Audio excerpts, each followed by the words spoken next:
প্রায়শই এখানে আসলে প্রশ্ন করে বাড়ির কি রাস্তা নেই, সেই প্রশ্নের উত্তরটাও আজকের আমি দেব, তবে এবারে বাড়ি ফিরবো না। আমাদের এই বিদ্যাধরপুর বাড়ির রাস্তাটা নিয়ে আপনাদের অনেক প্রশ্ন ছিল, সেই প্রশ্নের উত্তর দিতে এখন চলে এসেছি আপনাদের সঙ্গে। এই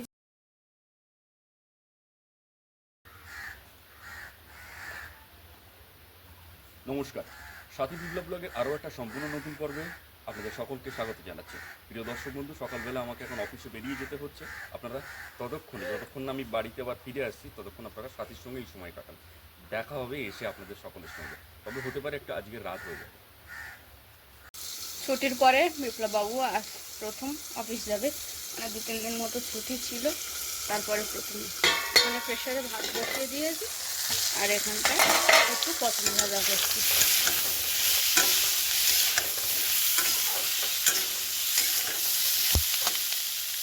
পটল ভাজা হয়ে গেছে, এবার আমি নামিয়ে নেব। পটল ভাজা হয়ে গেছে, আমি একটা পাত্রে নামিয়ে নিয়েছি। আর এদিকে গত রাতে মাছ এনেছিল, সেই মাছটা ভেজে রেখেছিলাম, এখন আর একটু ভেজে নেব। পটল ভাজা আর মাছ ভাজা দিয়ে খেয়ে বিপ্লববাবু এখন অফিস বেরোবে।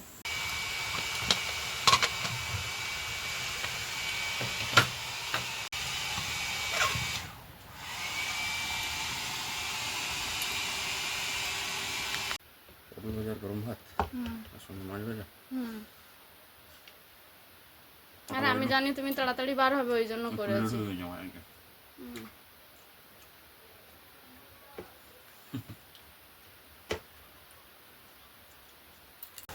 হয়ে গেল যে সাবধানে থাকবে সারাদিন। হ্যাঁ, আমার ঘড়ি কোথায়?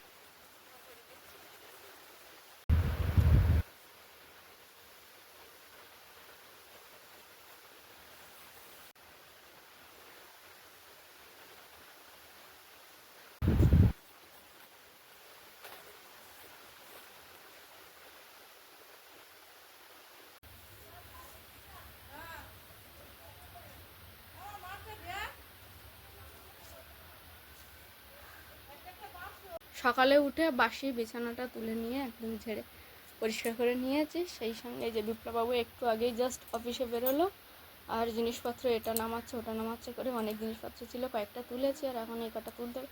তার মধ্যে এই জিনিসটাকে আবার কেচে দিতে হবে, কাঁচা জিনিস, তারপরে আর এই প্যান্টটাকে তুলে দিতে হবে, দিয়ে আস্তে আস্তে টুকটুক করে কাজকর্ম করবো আর আপনাদের সঙ্গে শেয়ার করবো। টাইমে জল দিয়েছে, কলপাড়ের কিছু কাজকর্ম বাকি আছে, যেমন বিপ্লব খেয়ে গেছে এঁটো বাসন, রান্নার বাসন, সেই সঙ্গে আরও কয়েকটা বাসন মেজে একার উপরে তুলে দেবো, ঘরের মধ্যে রান্নার জায়গায় রাখবো না। আর এখানটা একটা খালি গামলি, এর মধ্যে একটু সার্ফ দিয়ে বিপ্লববাবুর কয়েকটা জামা আর বালিশের কভার দুটো ভিজিয়ে দেবো।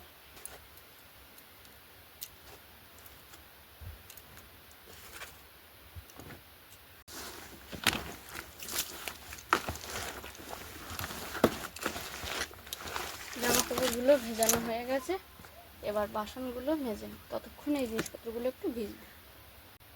এখানটায় জিনিসপত্রগুলো ধুয়ে আর কলের উপরে একটু জল সরাতে দিয়েছি, তারপর দড়িতে মেলে দেবো। জামা কাপড়গুলো কেচে ধুয়ে মেলে দিয়েছি। এখানে বাটিতে একটু মুড়ি নিয়ে নিয়েছি, সকালবেলা জল মুড়ি খাবো। এখানে আসলে খুব একটা খেতে ইচ্ছে করে না সকাল, তবে একেবারেও না খেয়ে থাকবো না। দুপুরের মতো তো একেবারে রান্না করে নিয়েছি, পটল ভাজা আর মাছ ভাজা। বিপ্লববাবুর ছুটি কমপ্লিট হয়ে গেছে, এবারে ছুটিটা কমপ্লিট হওয়ার পরে আজ প্রথম অফিস বেরোলো বিপ্লববাবু। তো কথা ছিল একটু বেলায় বার হবে, সেই মতো আমি রান্না বান্না করবো। হঠাৎ অফিস থেকে মেসেজ আসে যে তাড়াতাড়ি যেতে হবে অফিসে, মানে যে সময় যায় তার থেকে প্রায় 1-2 ঘন্টা আগে যেতে হবে। সেই মতো তড়িঘড়ি কিছু রান্না করতে পারিনি, প্রেশারে দুটো ভাত, একটু পটল ভাজা আর মাছ ভাজা করে দিয়েছিলাম, সেটাই খেয়ে অফিসে বেরিয়ে গেছে। তারপর আর নিজের জন্য ইচ্ছা করিনি ভালো কিছু রান্না করি। এই যে সকালে রান্না, পটল ভাজা মাছ ভাজা আছে এটাই। আর বিপ্লববাবু উঠে পাশের সামনের দোকান থেকে আমার জন্য একটা টক দই কিনে দিয়ে গেছিলো, সেটা নিয়েছি দুপুরে ভাত পাতে, আর ভাত তো আছে, এটাই আমি এখন খাওয়া দাওয়া করবো। তবে কাজবাজ সব কিছু সেরে রেস্ট নিয়েছিলাম, এখানে তো তেমন বিশেষ কোনো কাজকর্ম নেই। তারপরে স্নান সেরে ঠাকুর পূজা দিয়ে এখন আপাতত দুপুরের খাওয়া খেতে বসছি। তারপরেও আপনাদেরকে বলি, আপনারা গত ভিডিওতে দেখেছেন আমাদের একটা বড় সমস্যা বা বিপদ যেটা বলবেন সেটাই, যে ডিভাইসটা দিয়ে আমরা ভিডিও করি ওটা সমস্যা হচ্ছে, অনেক রকম প্রবলেম ফেস করতে হচ্ছে। গতকাল বিপ্লববাবু ঠিক করে দিয়েছিল, তারপর আজকে যখন আমি আবার একা হাতে ভিডিও বানাচ্ছি তখন আমাকে আবারও মানে বেশ কিছুটা সমস্যার সম্মুখীন হতে হচ্ছে। আগে যেগুলো ছিল তার থেকে একটু কমে গিয়েও তবুও এখনও সমস্যাটা আছে। আর সেই সঙ্গে আজকের ভিডিওতে কিন্তু চমক থাকবে। আপনারা প্রায়শই এখানে আসলে প্রশ্ন করেন যে সাথে তোমরা ওয়ালের উপর দিয়ে হাঁটো কেন, তোমাদের বাড়ির কি রাস্তা নেই? সেই প্রশ্নের উত্তরটাও আজকের আমি দেব। আর বিপ্লববাবুর ছুটি শেষ, সেই সঙ্গে আমারও প্রায় বাড়ি ফেরার সময় হয়ে গেছে। তবে এবারে বাড়ি ফিরবো না, এবারে যাব আমার বাপের বাড়ি। তো সেই মতো প্রস্তুতি নিয়েছি। একটু মন খারাপ আছে আজ থেকে। যখনই বিপ্লববাবুকে ছেড়ে যায় একটু কষ্ট। যাক, অনেক কথা হলো, এবার দুপুরে খেতে বসবো।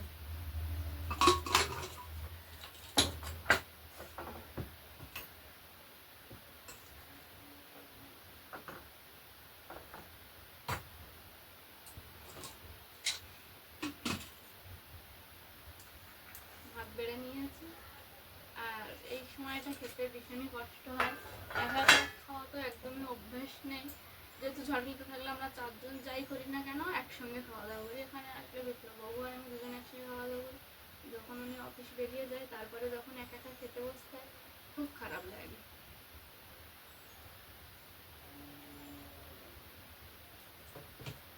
মাছ ভাজা, পটল ভাজা নিয়ে নিয়েছি। আর শেষ পাতে আমি একটু দই দিয়ে খাবো। আর এটা ভালোবাসি বলে বিপ্লববাবু তাড়াহুড়োর মধ্যেখানেও আমাদের পাড়ার সামনের দোকান থেকে একটা দইয়ের প্যাকেট এনে দিয়েছে, ওটাই ভিতরে খাবো। আমার ভীষণই ভালো লাগে টক দইটা খেতে। দুপুরের খাওয়া দাওয়া করতে বসছিলাম, গরমের মধ্যে একটু ফ্যান চালিয়ে নিয়ে ব্যাস বসে বসে খেলাম। অনেকটা সময় ধরে একা তো কোথাও গিয়ে একটু মন খারাপ লাগছে খেতে বসে। খাওয়া দাওয়া কমপ্লিট করলাম, করে এবার আপনাদেরকে আমাদের যে রাস্তার প্রশ্ন আপনারা সবসময় করে থাকে সেই প্রশ্নটার উত্তর দেবো। চলুন তাহলে এবার আপনাদের বাড়ির চারিপাশটা ঘুরিয়ে দেখাবো, মানে আমাদের যেটুখানি জায়গা সেটা দেখাবো। আর আমাদের রাস্তা কোনটা সেটাও আপনাদেরকে বলবো। আর কেন আমরা ওয়ালের উপর দিয়ে যাই সেটাও জানাবো। আমাদের এই বেদাধরপুর বাড়ির রাস্তাটা নিয়ে আপনাদের অনেক প্রশ্ন ছিল, সেই প্রশ্নের উত্তর দিতে এখন চলে এসেছি আপনাদের সঙ্গে। এই যে ঘরটা দেখতে পাচ্ছেন ওটা তো আমাদের জায়গায়, তারপর ঘরের পরে এই যে জায়গাটা ফাঁকা আছে এটা পুরোটা আমাদের জায়গা। এই পাঁচিল পর্যন্ত এটা আমাদের বাউন্ডারি। ওদিকে ওই হাফ পাঁচিল ওটা, আর হাফ পাঁচিলটা এখনও টেনে দিতে পারিনি আমরা আমাদের সমস্যার কারণে। এই যে এখানটা একটা গেট আছে, এই গেট দিয়ে গিয়ে এই একটা রাস্তা, এটা পুরো ঢালাই রাস্তা। তবে হ্যাঁ, এই গেটের কাছে আসতে গেলে এখান থেকে একটা মাটি ফেলে রাস্তা করতে হতো, যেটা আমাদের এই মুহূর্তে সম্ভব হয়নি। একটু দেরি হবে, তবে চেষ্টা করব কাজগুলো করার, আস্তে আস্তে তো করতে হবে। এটা একটা ছিল সমস্যা। আমাদের ঘর থেকে বেরিয়ে এই সোজা এই যে রাস্তাটা, এই যে কারণে এদিকের রাস্তাটা আমরা করে উঠতে পারিনি, এটা একটা কারণ আছে। আর ওই যে ওইদিকে আমাদের ঘর থেকে বেরিয়ে এই যে ঘরের পাশ, এইখান থেকে এই ওয়ালটা না, এই যে জায়গা এটাও আমাদের। আর এইখান থেকে আমাদের মেন রাস্তা, এই যে দেখতে পাচ্ছেন এইটা আমাদের রাস্তা। তো এইখানটা বর্ষায় এই জল কাদায় এখান থেকে তো যাওয়া সম্ভব নয়, তাই এখান থেকে আর যাওয়া হয় না। এই হচ্ছে আমাদের দুটো রাস্তা আছে বাড়ি থেকে বেরোনোর, এই জল কাদার দিক থেকে একটা রাস্তা, আর ওই যে সোজা একটা পাঁচিলের একটু গ্যাপ রাখা আছে, একটা পথ করা আছে ওইটা। তো দুটোই আমাদের কোনো না কোনো কারণে অসুবিধায় ফেলেছে, যে কারণে এই দুটো পথই আমরা ব্যবহার করি না। আর রইল বাকি ওয়ালের উপর দিয়ে কেন যাও, ওই দুটো পথ ব্যবহার না করতে পারাতে আমরা এখান থেকে সোজা ওয়ালে উঠি। এই ওয়াল দিয়ে হেঁটে গিয়ে ওই যে রাস্তাটা ওটা ওদের ব্যক্তিগত রাস্তা, ওইখান থেকে হেঁটে গিয়ে ওই ঢালাই রাস্তাটায় গিয়ে উঠি। এটাই ছিল আমাদের বাড়ির রাস্তার মূল বিষয়। তো যাই হোক, এই ওয়ালে এই যে বর্ষার সময় হাঁটাটা অনেক রিস্কি জানি, তবুও কী করব, এখনও তো সেই পরিস্থিতি তৈরি করে উঠতে পারিনি, তাই রিস্কি হলেও এইখান থেকেই আমাদের যাতায়াত করতে হয়।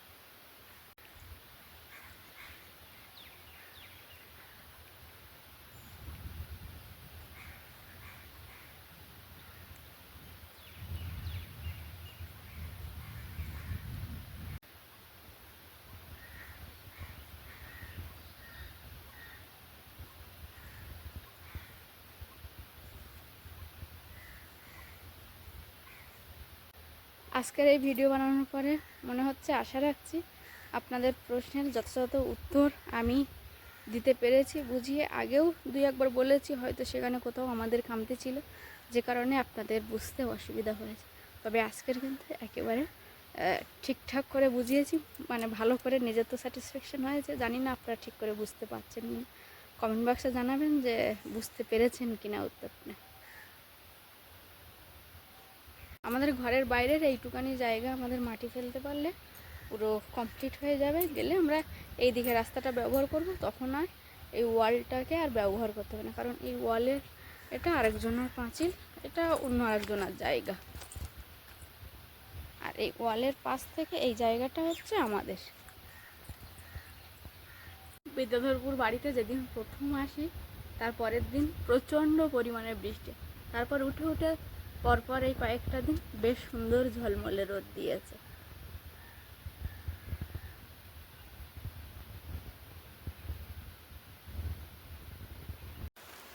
সারাদিন বেশ ঝমঝমিয়ে রোদ উঠেছিল, প্রচুর জিনিসপত্র কাচাকুচি করে মোটামুটিভাবে শুকনো হয়ে গেছে, অল্প একটু বাকি আছে, তবে সেগুলো ঘরের মধ্যে দিয়ে দিয়েছি। এখন 3টে নাগাদ বাজতে যায়, এমন সময় সাংঘাতিক পরিমাণে কালো হয়ে বৃষ্টি ফুটিয়েছে।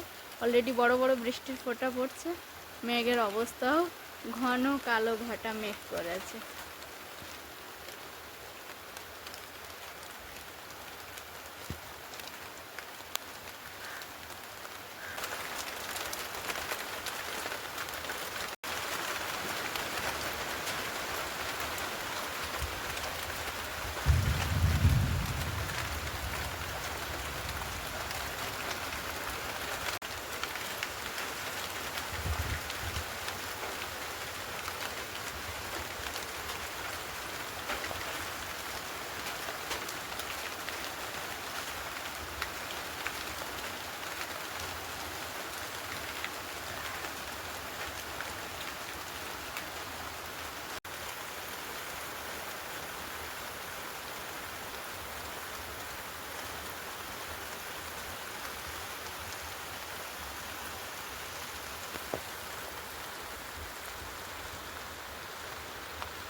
দুপুরে এক ফসলা বৃষ্টি হয়ে গেছে বেশ ঝমঝমিয়ে, তারপরে এখন সূর্যি মামা প্রায় অস্তমিত হবে, তার আগে মুচকি হাসি দিয়ে অস্তমিত হচ্ছে।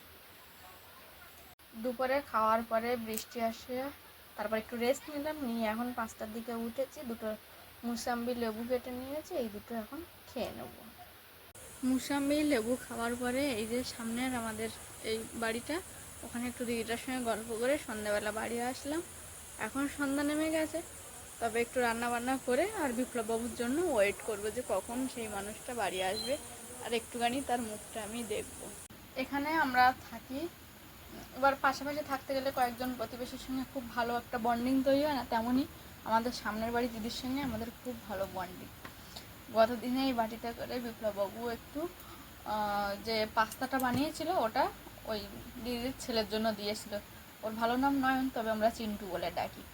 চিন্টুর জন্য দিয়ে এসেছিলো, তাই দিদি আবার বাটি করে আজকের ঘুগনি দিয়ে গেছে। সন্ধেবেলা পাশের বাড়ি দিদি একটু ঘুগনি দিয়ে গেছিলো, তাই দিয়ে আমি একটু মুড়ি খেয়েছি আর একটু ঘুগনি বিপ্লববাবুর জন্য রেখে দিয়েছি। এখন ঘড়ির কাঁটা প্রায় 10টা 20। এক্ষুনি ফোন করলাম, বললো স্টেশনে এখনও ট্রেন ঢোকেনি, কিছুক্ষণের মধ্যে ট্রেনটা ঢুকবে। আমি ওদিক বিপ্লববাবুর পছন্দের মাছের ঝাল আর ভাত রান্না করে এখন ওয়েট করছি, তার সঙ্গে কিছু কাজকর্ম করবো, সেগুলোও আপনাদেরকে দেখাবো। এখানে একটা খালি রঙের বালতি নিয়েছি, এর মধ্যে এবারে সমস্ত মশলার কৌটা যাবতীয় যা কিছু সবটা চেষ্টা করব রেখে দেওয়ার, কারণ কি এ বাড়িতে প্রচণ্ড পরিমাণে ইঁদুরের উৎপাত হয়েছে। গেল বাড়ি একটা ছোট ঘিয়ের কৌটা নিয়ে চলে গেছে, তেল রাখার কৌটাটাও ইঁদুরে ঢাকনা ছিদ্র করে দিয়েছে, এই জন্য নতুন 2টো পাত্র করেছি। তাই সব কিছু মশলা বিপ্লববাবু বলে গেছে একটা বালতির মধ্যে রেখে যেতে, আমার যখন প্রয়োজন হবে আমি যেন হাতের কাছে পাই আর বার করে নিতে পারি। তাহলে এইভাবে ইঁদুরে কাটলে কতদিন এইভাবে থাকবে বলো সাথী? যে মানুষটার জন্য সারাদিন ধরে অপেক্ষা করছিলাম, অবশেষে মানুষটা পৌঁছে। এসো,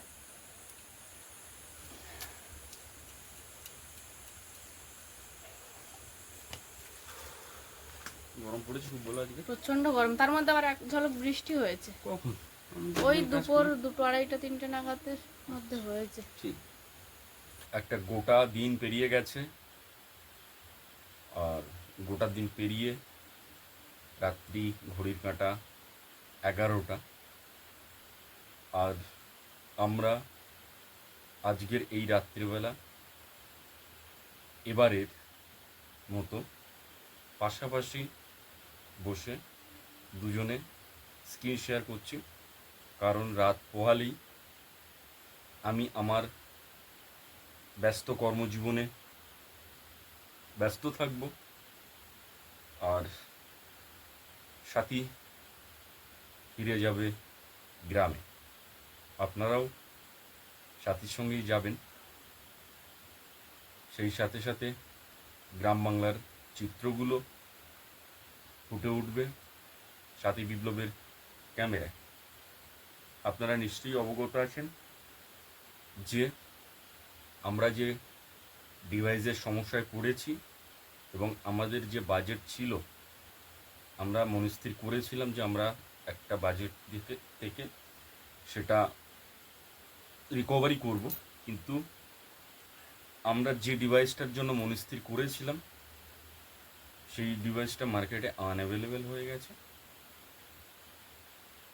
আমরা যখন একটা যে কোনো ডিভাইস কিনি, আমরা আমি ব্যক্তিগতভাবে প্রায় 15-20 দিন ধরে রিসার্চ করি, রিসার্চ চলতে থাকে এবং আমি ঠিক করি যে আমার বাজেট কি আছে, আমি কতটা এফোর্ড করতে পারব।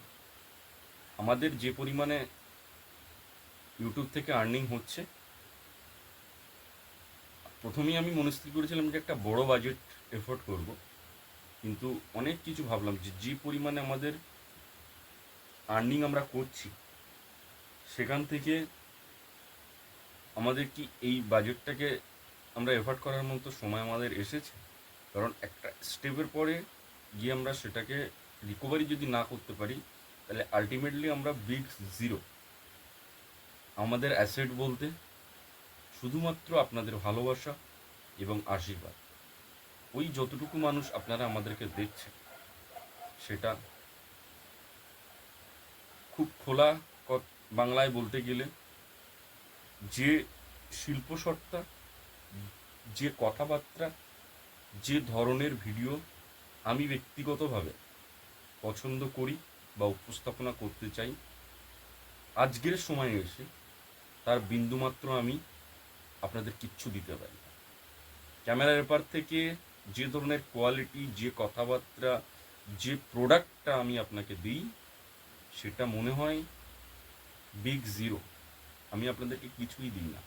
আপনারা সারাক্ষণ আমাদের সঙ্গে জুড়ে আছেন, কিন্তু আমাদের তরফ থেকে যতটুকু প্রত্যেক দিনের কমিউনিকেশন আপনাদের কাছে পাঠানো হয়, তার যে ধরন সেটা চাইলেও আরও ইমপ্রুভ করা যেত, কিন্তু আমরা করতে পারিনি। তার বিভিন্ন রকম কারণ হতে পারে। আমরা কোন সময়ে বসবাস করছি, আমরা কি পরিস্থিতির মধ্যে দিয়ে যাচ্ছি, আমরা কিভাবে নিজেদের সময়গুলোকে একটার পর একটা ফাইট করে কতটা ঘুরে দাঁড়াতে পারছি, সব কিছু মিলিয়ে এইগুলো তৈরি হয়। আর সব কিছুর ফলস্বরূপ সেটা যেটা আপনারা দেখেন। তারপরেও আমরা আন্তরিকভাবে কৃতজ্ঞ যে আপনারা আমাদের সঙ্গে এখনো পর্যন্ত জুড়ে আছেন। আপনাদের কাছে ধন্যবাদ জানিয়ে আজকের আমি এই কথা বলতে পারি যে আগামী দিনে যে স্বপ্ন, যে উদ্যোগ আমরা এখনো স্বপ্নের কাছে আঁকিমুখি করে চলি, সেটা কোনো এক সময় আমরা বাস্তবায়ন করার জন্য কঠোরভাবে সেই সিদ্ধান্তগুলোকে একটা একটা করে সমাধান করব। আপনারা যে ধরনের কমেন্ট করেছেন পাস্তার ভিডিওটায়, সত্যি আপনাদের তবে এখনো salute পর্যন্ত জানাতে হবে। আমরা যথোপযুক্ত উত্তর কিন্তু দিতে পারছি না। তার কারণ আজকের আমি যখন ডিভাইসটাকে নিয়ে বসে একটা ভিডিও ক্লিপিং 2-3টে এক জায়গায় করলাম, করে যখন এডিট করতে যাচ্ছি সমস্যাটা বেড়েছে। আশা করছিলাম কমে গেছে, কিন্তু হয়নি। আর আরও ফোনে- একটা যেটা, আমরা যখন কমেন্টে রিপ্লাই দিই, হ্যাঁ, আমাদের অ্যাকচুয়ালি কি হয়, হাত তো প্রচুর স্পিডে চালাতে হয়, এখানে সব স্ক্রিন টাচ এখানে এখানে এখানে চালাতে হয়। তো আমরা যেটা বেশি প্রিফার করি অনলাইনে থেকে, আমরা একটা ভয়েস যেটা আমরা মনে পাই, আমরা চটপট ভয়েসে বলি, আমাদের তাড়াতাড়ি SMS লেখাটা তবে হয়ে যায়, ওটাকে পড়ে একটু ভুলটা ভুলটা সংশোধন সংশোধন করে আমরা সেন্ড করি। তাহলে এইভাবে না করলে আমরা এতগুলো মানুষের সঙ্গে কমিউনিকেট কী করে করবো? এবারে প্রবলেম হয়েছে, আমরা যে ডিভাইসটা দিয়ে এই ভয়েস AI ভয়েসটা দিয়ে আমরা করি, আমরা অ্যান্সারটা দিই, সেই ভয়েসের যে ক্যাচার মাইকটা আছে সেটা কোনো কারণে হয়তো নষ্ট হয়ে গেছে। এখন আমাদেরকে কয়েকটা দিন একটু সময় দিতে হবে, সেটাকে একটু ঠিক করতে গেলে আবার নতুন করে একটা সময় বের করে সার্ভিস সেন্টারে যাওয়া, একটা লম্বা প্রসেস আছে। তবে আমরা এটা তাড়াতাড়ি রিকভারি করব, ঠিক আছে? আমরা কোনো অবস্থাতেই আমরা এরকমভাবে মনস্থির করি না যে আমাদের দর্শকের আমরা কমেন্টে রিপ্লাই দেবো না। কয়েকজনের হয়তো রিপ্লাই দেওয়া হয়নি, আমরা নিশ্চয়ই রিপ্লাই দেবো। এই ভিডিও কেমন লেগেছে অবশ্যই কমেন্ট বক্সে আপনার মূল্যবান মতামত রেখে যাবেন। প্রিয় দর্শক বন্ধু, যে সমস্ত বন্ধুগণ আমাদেরকে প্রথমবারের জন্য দেখছেন, আপনাদের কাছে আবেদন, আপনারা সাবস্ক্রাইব করে আমাদের বন্ধু হয়ে যাবেন। প্রিয় দর্শক বন্ধু, অ্যালগরিদমের অনেক কিছু সিস্টেম পাল্টিয়েছে, তার সঙ্গে সঙ্গে আরও একটা নতুন ইনক্লুডিং হয়েছে, সেটা হচ্ছে শুধু লাইক, কমেন্ট বা সাবস্ক্রাইব নয়, প্লিজ আমাদেরকে হাইপ করবেন। কারণ আপনি যদি হাইপ না করেন, আমাদের ইমপ্রুভমেন্টের কোথাও একটা ঘাটতি থেকে যাবে, আর সেটা সম্পূর্ণ আছে আপনাদের হাতে। প্রিয় দর্শক বন্ধু, আপনাদেরকে আরও একবার আন্তরিক ধন্যবাদ জানিয়ে আজকের এই ভিডিও সমাপ্ত করছি। আর হ্যাঁ, যেতে যেতে সাথী যেটা বলে থাকে সেটা নিশ্চয়ই বলবে। সব সময় আপনার সাথে মিত্র ব্লগের সঙ্গে জুড়ে থাকবেন। নমস্কার, শুভরাত্রি। নমস্কার, শুভরাত্রি।